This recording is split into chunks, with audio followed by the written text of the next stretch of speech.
तो मोदी के गढ़ गुजरात में बोले अखिलेश यादव, कहा कि कांग्रेस और बीजेपी एक जैसे। तो अखिलेश बोले अहिंसा की जगह बुलडोजर ने ले ली और कहा कि ईडी का मतलब एग्जामिनेशन इन डेमोक्रेसी, आपको इस परीक्षा से गुजरना ही होगा।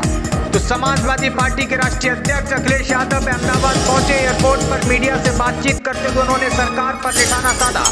तो अखिलेश यादव ने कहा कि ईडी का मतलब एग्जामिनेशन इन डेमोक्रेसी है, आपको इस परीक्षा से गुजरना ही होगा। आगे उन्होंने कहा कि गांधी जी ने सत्य और अहिंसा का नारा दिया था, उनके रास्ते पर चलकर ही देश को आज़ादी मिली। कई लोगों ने इसे अपने राजनीतिक जीवन में उनका रास्ता अपनाया, लेकिन जब से भाजपा की सरकार आई है तब से इसने सत्य को ही भुला दिया है। खासकर उत्तर प्रदेश में अहिंसा की जगह बुलडोजर ने ले ली है। अखिलेश यादव ने हमला बोलते हुए कहा कि बीजेपी कांग्रेस के रास्ते पर चल रही है, कोई नया काम नहीं कर रही। कांग्रेस के जमाने में ईडी, इनकम टैक्स और सीबीआई के छापे पड़ते थे, आज वही काम भाजपा कर रही है। उन्होंने ये कहा कि लालू यादव के परिवार और तेजस्वी के घर छापे पड़ रहे हैं, ये सब सरकार के इशारे पर हो रहा है। कांग्रेस जमीन पर पहुंच गई है, वैसा ही हश्र भाजपा का भी होने वाला है। तो उन्होंने ये भी कहा कि ये संयोग है कि गांधी जी गुजरात में पैदा हुए थे, लेकिन यमुना के किनारे लोग उन्हें याद करने के लिए जुटते हैं और नए संकल्प लेते हैं। इसी तरह कृष्ण भगवान यमुना के किनारे पैदा हुए, लेकिन उन्होंने अंतिम सांस गुजरात में ही ली। उत्तर प्रदेश का गुजरात से मजबूत रिश्ता है। तो आइए अब आपको सुनाते हैं क्या कुछ कहा अखिलेश यादव ने। क्या कहेंगे? देखिए, शांति रखो। मुझे खुशी है इस बात की कि आज मैं एक बघेला जी जो पूर्व मुख्यमंत्री रहे, केंद्रीय मंत्री रहे, उनके पारिवारिक कार्यक्रम में मुझे शामिल होने का मौका मिल रहा है। गुजरात कई बार और कई मौकों पर मैं आया हूँ। गुजरात की धरती ने हमेशा संदेश दिया है, राष्ट्रपिता महात्मा गांधी जिन्होंने जन्म लिया था यहाँ पर, और आज भी यमुना के किनारे लोग जाकर के सत्य अहिंसा के लिए संकल्प लेते हैं। और वहीं कृष्ण भगवान ने जहाँ जन्म लिया था यमुना के किनारे, और आखिरी सांस यहीं गुजरात में ली। ये जो रिश्ता है उत्तर प्रदेश से, यमुना का, राष्ट्रपिता महात्मा गांधी जी से और कृष्ण भगवान से, कि जहां राष्ट्रपिता महात्मा गांधी ने जन्म तो गुजरात में लिया था, लेकिन आज यमुना के किनारे उन्हें याद करते हैं लोग, संकल्प लेते हैं जाकर के। वहीं भगवान कृष्ण ने जहां जन्म लिया था यमुना के किनारे, और उन्होंने आखिरी सांस ही गुजरात में ली थी। ये रिश्ता यमुना का और उत्तर प्रदेश वासियों का है।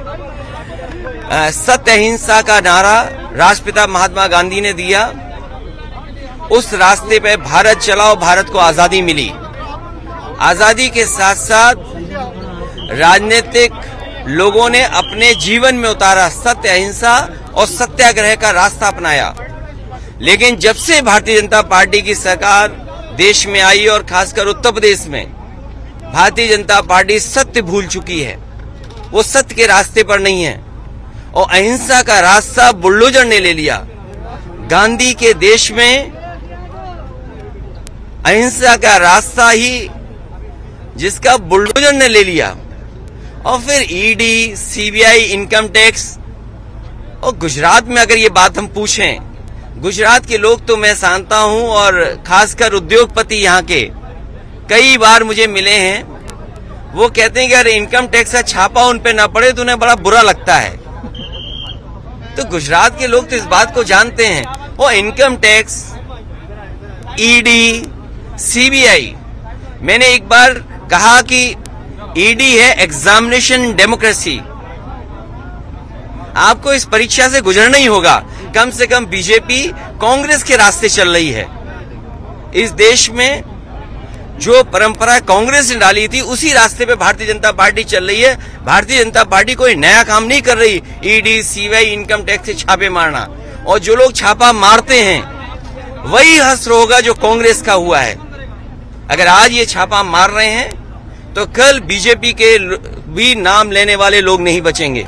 लेकिन तेजस्वी यादव को जिस तरीके से आज सीबीआई ने समन्स दिया है, उसको लेकर क्या कहेंगे? देखिए, सीबीआई, ईडी, इनकम टैक्स, ये सब सरकार के इशारे पे काम करते हैं। इसीलिए मैंने कहा आप तो सीनियर जर्नलिस्ट हैं, पत्रकार हैं, ये बीजेपी कांग्रेस के रास्ते है। कांग्रेस ने भी देश के बहुत सारे नेताओं पे ईडी, सीबीआई, इनकम टैक्स समय समय पे मारे हैं।